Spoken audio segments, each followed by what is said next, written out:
네, 은혜로운 섹터 장은혜입니다. 사료주가 갑자기 장 초반부터 급등세를 보이길래 중동 전쟁이 뭐가 또 터졌나 싶었거든요. 그런데 이번에는 중동 전쟁이 아니고 러우 전쟁이더라고요. 정말 지정학적 리스크가 전 세계적으로 발발하고 있구나라는 것을 다시금 느껴가는 하루였는데요. 어떤 이야기였는지 자세하게 하나씩 살펴보는 시간 가져보도록 하겠습니다. 일단 러시아가 우크라이나의 경제에 타격을 주는 것을 목표로 곡물 수출길이라고 불리는 흑해 항구를 공습 이어가고 있는 이 상황입니다. 흑해 항구라고 한다면 오데사 지역이 대표적으로 거론되고 있는데요. 살펴봤더니 지난 7일부터 11일까지 이 지역에 무려 5번이나 공습을 했고요. 사상자도 이렇게 41명이나 내버리는 상황이 발생하게 됐습니다. 사실 우크라이나는요, 유럽의 빵 바구니라고 불립니다. 이렇게 유럽에도 수출을 정말 많이 하지만요. 그 외에도 아프리카, 중동, 중국까지 전 세계적으로 무려 40개국의 곡물 수출을 정말 많이 하는 국가가 바로 우크라이나입니다. 사실 2022년 초에 러우 전쟁이 발생이 됐었죠. 그때 당시에 러시아가 흑해 항구를 봉쇄를 했습니다. 그래서 전 세계 곡물 가격이 급등세를 보인 바가 있었죠. 그래서 이때 튀르키예가 빠르게 5개월 만에 중재에 나선 바가 있었고요. 그리고 그 결과가 바로 흑해 곡물 협정을 체결하는 것이었습니다. 그런데 너무나도 아쉽게 러시아가 딱 1년 만에 이 협정에서 탈퇴를 선언하고 나가버리게 되죠. 그 이유는 어떻게 됐을까? 러시아가 러시아 함대를 공격했습니다. 그래서 결국에는 이렇게 러시아 함대가 물러나게 됐고요. 다행히도 우크라이나는 항구를 재개할 수 있게끔 되어버렸습니다. 그래서 이 이후로 곡물 수출량이 차츰차츰 늘어나게 되면서 전쟁 이전 수준까지 잘 회복을 하려던 그 찰나에 딱 러시아가 다시금 공습 카드를 꺼내든 것이게 되죠. 자, 그러면 러시아는 대체 왜 이러는지 살펴봐야 될 텐데요. 먼저 첫 번째 이유는 앞서 살펴봤듯이 우크라이나의 경제에 타격을 주기 위해서입니다. 그리고 두 번째 이유는요. 이렇게 곡물 수출기를 막게 되면 공급량이 줄어들게 되잖아요. 그런데 수요는 여전합니다. 즉, 가격이 반등세에 나설 수밖에 없는 상황. 그러니까 자신들의 곡물을 높은 가격에 팔고 싶어서가 아니냐라는 속내를 우리는 조금씩 읽어볼 수가 있겠죠. 이렇게 번 돈으로 러시아는 무기를 생산을 할 수도 있고요. 그리고 군대를 먹일 예산도 충분히 확보를 할 수가 있게 됩니다. 사실 지난 그때 그 5개월을 한번 떠올려 보자면 우리는 그때 당시에 곡물 가격이 정말 급등세를 했던 거 기억나실 것 같습니다. 이번 공습이 사실 얼마나 이어질지는 모릅니다. 그렇지만 이어지면 이어지게 될수록 사료값은 급등세를 보일 수밖에 없고요. 그 두려움을 갖고 있는 우리는 이렇게 관련 종목들의 상승세로 이어질 수밖에 없다라는 거 말씀드리도록 하겠습니다. 첫 번째 이슈 살펴봤으니까요. 두 번째 이슈 한번 들어가 보도록 하겠습니다. 두 번째 이슈는 드디어 오늘입니다. 위고비 이야기고요. 오늘부터 국내 판매를 시작하게 됐습니다. 식약처 허가 받은 다음 무려 18개월 만의 일이더라고요.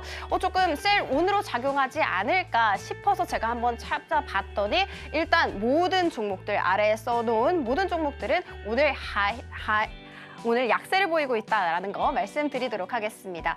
그럼에도 불구하고 비만 치료제에 대한 수요는 굉장히 높은 상황이고요. 그리고 이 시장 자체도 굉장히 커질 수밖에 없잖아요. 그래서 조금 더 나중에 주가가 상승 탄력을 받지 않을까 하는 마음에 한번 준비를 해봤습니다. 일단 위고비 같은 경우에는 해외에서 벌써 2021년에 출시가 됐습니다. 그리고 나서 지금까지도 품귀 현상을 겪을 정도로 정말 큰 인기를 얻고 있죠. 당연히 국내에서도 인기를 얻지 않겠냐라는 이야기 나오고 있는 상황이고요. 전문가들은 벌써 약물 오남용에 대한 우려의 목소리를 내고 있는 상황입니다. 의사의 처방이 무조건 필요한 전문 의약품임에도 불구하고 개인 간 거래가 이루어지지 않을까라는 이런 우려의 목소리다라는 거 말씀드리도록 하겠습니다. 국내 허가 사항에 따르면 고도 비만이거나 고혈압이나 당뇨 등을 동반한 비만 환자이거나 이렇게 국한이 되어 있는 상황입니다. 실제로 임상시험 한번 살펴봤더니 68주간 주에 딱 한 번만 투약을 하게 되면 체중이 평균적으로 14.9% 감소했다라는 것을 알아갈 수가 있습니다. 자, 그러면 가격 궁금하시죠? 사실 비급여 제품입니다. 그렇기 때문에 공급가가 37만 원 동일합니다. 그럼에도 불구하고 유통이라든지 마진이라든지 이런 것들이 다 포함이 되면 80만 원 이상일 것으로 우리는 점치고 있는 상황입니다. 굉장히 비싸죠. 그런데 싹센다 같은 경우에도 한 30만 원에서 40만 원이었거든요. 이것도 비쌌습니다. 그런데 소위 강남주사라고 불리면서 돈이 있어도 구할 수 없을 정도로 품귀 현상을 겪은 바가 있었잖아요. 그래서 이번 이 위고비도 그 절차를 그대로 밟아가지 않을까라는 이야기 나오고 있습니다. 관련 종목들의 흐름은 추후 저희 방송 통해 확인하시기 바라겠습니다. 자, 그리고 다음 테마 한번 살펴보도록 하겠습니다. 국내 테마 탑3로 준비를 해봤고요. 오늘 최상단에 이름을 올리고 있는 쪽은 바로 양자암호 쪽입니다. SK텔레콤이 하이브리드형 양자암호 제품을 출시했다라는 이야기 전해졌습니다. 하이브리드잖아요.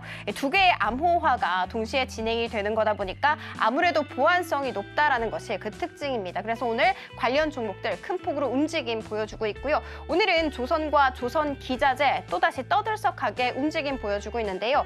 HD 현대중공업이 개별 호재를 꺼내놨습니다.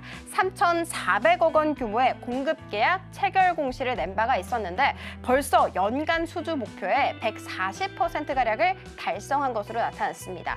그리고 긍정적인 리포트 계속해서 쏟아지고 있는 상황입니다. 실적 개선이 쭉 이어질 수 있을 것이다라는 이야기 속에 오늘 전반적으로 강세 보여주고 있다는 거 말씀드리면서 다음으로는 원자력 발전으로 한번 들어가 보도록 하겠습니다.